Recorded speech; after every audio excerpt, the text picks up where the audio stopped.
Hello, welcome back, and thank you for uploading your Project 2s. We are now rolling. We've got one more major project that will take us to the 15th week, and then you have a small final project that you will hand in during finals week, during week 17. So, let us now talk about Project 3. Actually, let's relax here quickly. I know you guys just finished a project, so let's celebrate. Good work. Everybody, great job. I hope everybody feels good. All right, let's get to work. So before I tell you exactly what is involved in project number 3, I want to do a quick review because I want you to see that there's a narrative that we're actually building throughout our own course. And so at the beginning of the course, in Unit 1, that's when you wrote the op-ed and the rhetorical analysis, all of the work that we did had to do with language. Right? We looked at the language in op-eds, and specifically we thought about language with regard to how we can build logical arguments, how we can bring in emotion, how we can create credibility, and how we could play with those cultural narratives. And one interesting thing about that first unit was that when you guys wrote your op-eds, you actually thought of your argument and your claims in advance, and you made all the decisions that you could to make sure that you could support those claims as strongly as you could. And so, in a sense, you were working in this almost echo chamber of sorts, where you weren't researching in order to explore or in order to better understand an idea. You were merely trying to buttress an argument that you had already decided you wanted to make. Now, that was much different than what happened in the second project. Of course, in this project, we still analyzed language, but we also analyzed symbols. And when we did this project, you didn't necessarily have a claim in advance. Instead, you went out and did some research, and then you were writing about it, you started to analyze the information, and then you drew conclusions based on the analysis that you were doing.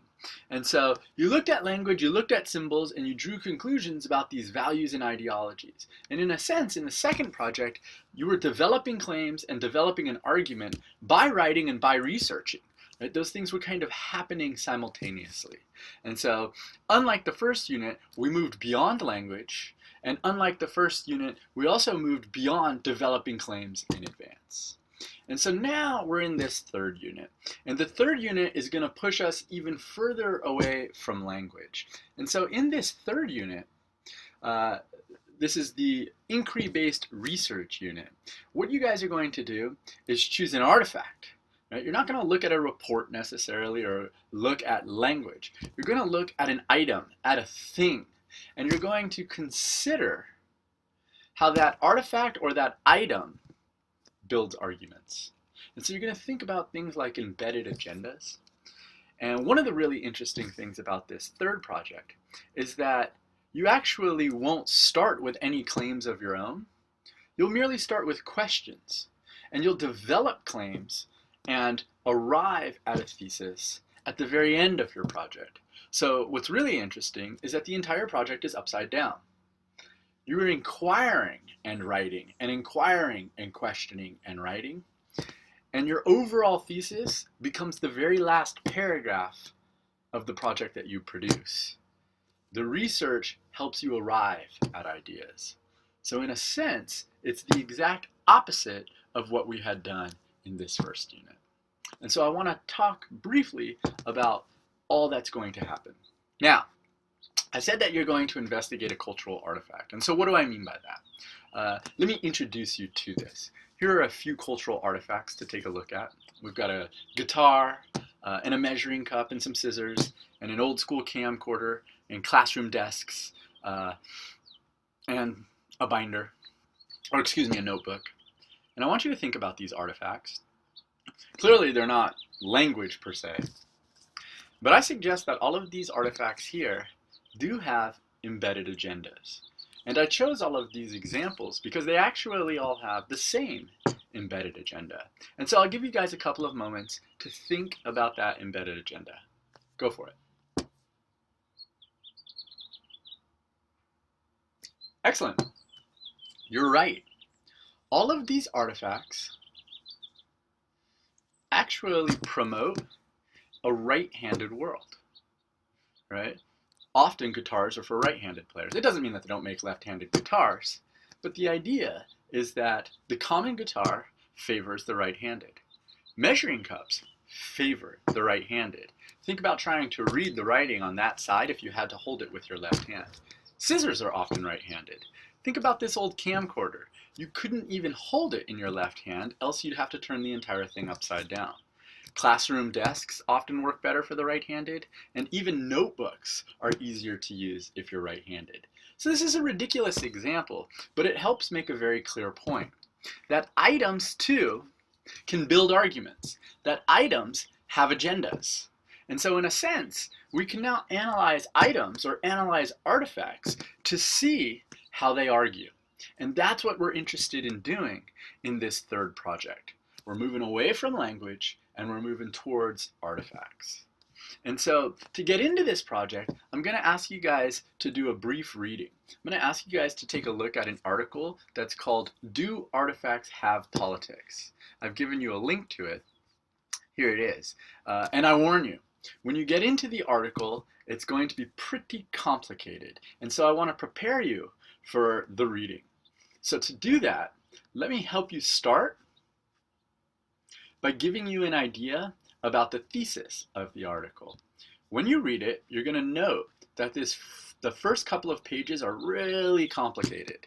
And then you're going to get to this spot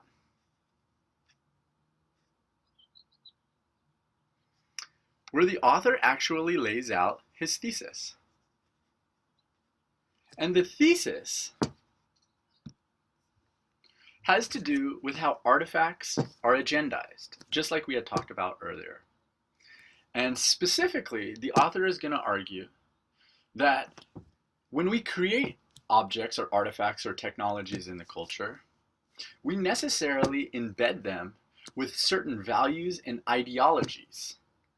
And so those artifacts, those technologies, now build subtle arguments about those values, about those ideologies.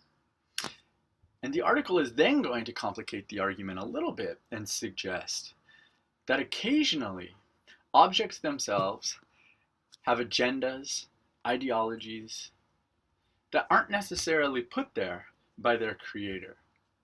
And so invariably what happens is that we can investigate the artifacts around us, and we can look at those artifacts as part of the conversation that we're having.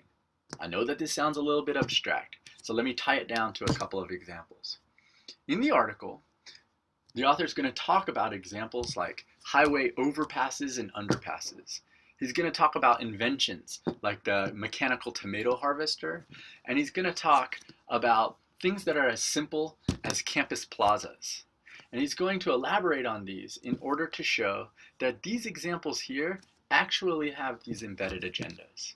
And so for us, these examples may not be really close to our own living, right? We may not be really familiar with. Well, I'm sure we're familiar with the overpasses and the plazas, but the tomato harvester, I'm not sure. But as you read about these examples, I ask you guys to think of examples from our own experiences. And so, for example, think about something as simple as a park bench, right? A park bench is obviously used for sitting, and yet there's an agenda that's in there too that suggests that for some people in the population, a park bench can make a perfect bed. And what's fascinating about this is if you think about the park bench, we know that often homeless people may take a nap on a park bench, but we now have other park benches, right, that have actually been split in ways such that people cannot take naps on them. And so the park bench now builds arguments. On one hand, one park bench says, come, take a rest. And other park benches say, do not stay here. Do not sleep here. There is an argument in the bench. Right? If you take a look at this little picture here, we can also see, and we all are familiar with this, that stairs themselves have an agenda. Right? And that, of course, over the last 30, 40 years, people have questioned that agenda, and we've had to then create a society where stairs aren't the only way to access things. Again, right? We say how the very artifacts of our culture are agendized. And I'm really interested in this little photo here. We are quite familiar, I imagine, with schools that have basketball courts in them. And yet what's really interesting, especially if you go to like downtown San Diego or something, is that we then put fences around those basketball courts. So during the weekend, we have a ton of people who would like to be able to use the facilities of a school, but are tacitly told no, right? That you cannot use those facilities because they're only for the people who are attending the school. Again, we see these agendas. So I invite you this week to read this piece and to be prepared for the complexity. But I also invite you to see beyond the complexity and to start thinking about how the artifacts in our culture are part of the conversation and the arguments that we make with each other.